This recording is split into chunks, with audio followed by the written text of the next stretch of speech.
Ya,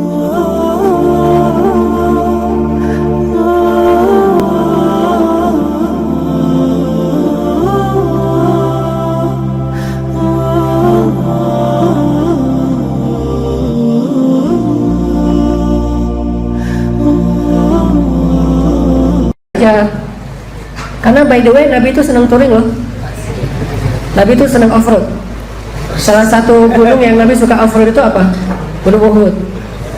Dan Nabi kalau lagi touring pasti pakainya moge, onta maksudnya. Jangan ngeremehin. Tahu nggak berapa harga satu onta? Onta itu harganya paling murah, yang onta biasa nih ya 500 juta. Dan onta Nabi itu yang kaswa itu harganya minimal 2 miliar. Jadi benar-benar moge itu teh. Moge kita berapa harganya? 1 miliar, masih kalah sama ontanya Nabi. Dan onta di Arab yang dipakai untuk keluar negeri disebut dengan onta rahilah. Onta rahilah itu harganya 100 onta yang lain. Kalau onta yang lain harganya 40 juta, ini 100 kali lipatnya.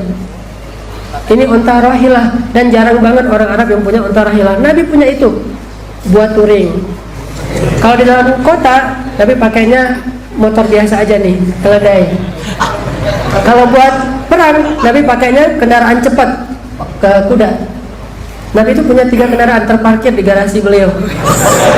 Ada mereknya onta, ada mereknya kuda, ada mereknya keledai. Dan Nabi itu walaupun orang miskin, makannya sederhana, tapi fasilitas untuk dakwah, untuk touring, untuk main dalam tanda petik ya, itu lengkap loh.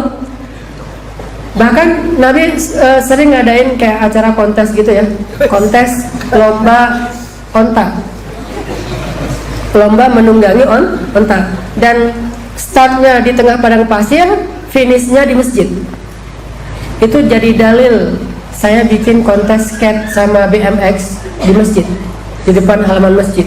Kita kalau bulan Ramadan itu bikin acara fasting and riding, dan ini udah yang kali yang kedua. Kontes skate, anak-anak skate kita bikin kayak obstacle gitu, dibikin floor biar bisa main skate. Terus anak-anak BMX juga pada backflip gitu kan, sama loncat-loncatan lah, pokoknya kayak bunny hop gitu-gitu deh. Mainnya di depan masjid. Orang-orang nanya, kok depan masjid pakai skate segala macam BMX? Dia nggak tahu hadis Bukhari. Tahu nggak hadis tentang skate? Ternyata ada hadis tentang skate dan BMX. Apa hadisnya? Di Sahih Bukhari dengan judul, Imam Bukhari kasih judulnya beda. Judulnya apa? Bolehnya menamakan masjid dengan nama satu kabilah. Kan itu judulnya. Judul ini dari Imam Bukhari. Sedangkan teks hadisnya, Nabi pernah ngadain kayak kontes lomba naik onta dari satu titik di tengah padang pasir, finishnya di masjid kabilah Fulan. Bayangin suasana finish kira-kira gimana? Kalem atau rame? Pas orang datang rame-rame gitu, pemain penunggang onta yang nunggu gini-gini aja. Ada kopi nggak? Malas nggak gitu kan? Pasti heboh tuh, rame-rame teriak-teriak, ayo duluan gitu-gitu kan? Namanya depan masjid, ngadainnya di depan masjid, dan itu finish loh, pasti heboh banget. Sehingga siapa yang duluan sampai ke masjid itu, dialah pemenangnya. Biasanya juara kontes onta ini yang sering dimenangin oleh anaknya Umar, Abdullah bin Umar. Dia penunggang onta yang terkenal di antara sahabat, sekaligus sniper juga.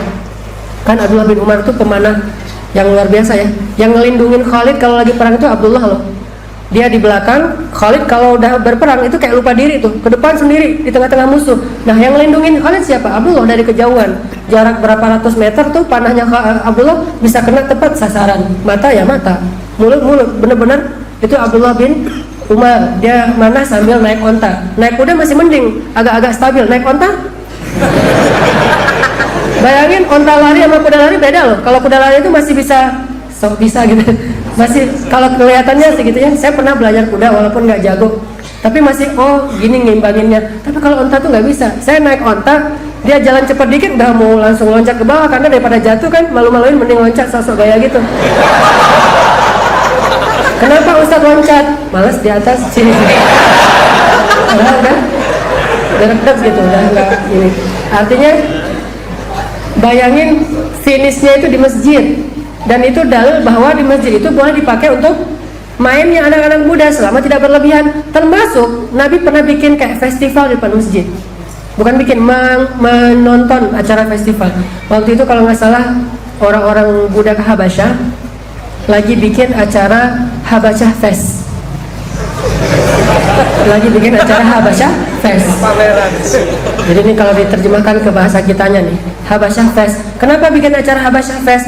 Soalnya hari itu tuh hari lahirnya negeri Habasyah. Jadi kayak ulang tahun kota gitu. Ulang tahun kota Malang bikin Malang Fest gitu ya. Ulang tahun Bandung bikin Bandung Fest. Yang terakhir kemarin kalau nggak salah Bogor Fest. Nah ini lagi ulang tahun kota Habasyah. Nah semua para pekerja Habasyah yang lagi di Madinah ikut merayakan ulang tahun kota mereka dengan mengadakan acara kayak festival gitu, Habasyah Fest. Sehingga beberapa budak-budak Habasyah itu bikin pertandingan MMA versi Habasyah. Jadi mix martial artnya, semuanya yang bertanding ada budak-budak Habasyah. Ada kayak Wahsy gitu, orang-orang yang jago-jago berantem, naik ke atas ring. Nabi nonton bersama Aisyah. Itu hadisnya jelas loh, Bukhari.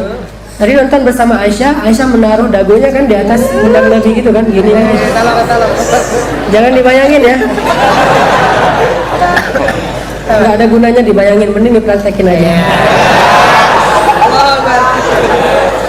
Aisyah nonton bareng Nabi, taruh dagunya di atas pundak Nabi. Nonton orang berpedang, gulat, kan bahasa dulu mah gulat, kalau sekarang mungkin lebih ke tarung lah ya. Gulat, pedang, terus mana, pokoknya festival aja. Ada yang jualan juga, ada yang kayak nari-nari sufi gitu, walaupun bukan sufi tapi tarian-tarian pedang Habasyah gitu. Nabi nonton dengan Aisyah. Udah selesai lama nonton, Nabi nanya ke Aisyah, Aisyah udahan ya? Kata Aisyah, dia nggak ngomong sih, cuma gitu-gitu doang sambil manja gitu, gitu. Oh belum artinya. Terus Nabi udah nonton lagi sampai 3 kali Nabi gitu masih gitu-gitu aja. Sampai yang ketiga Nabi maksain, ya udah ya udah pulang aja. Pas udah pulang kan hadisnya kayak gitu, Aisyah komen di bawah. Jadi selain ngeposting hadis, Aisyah komen juga.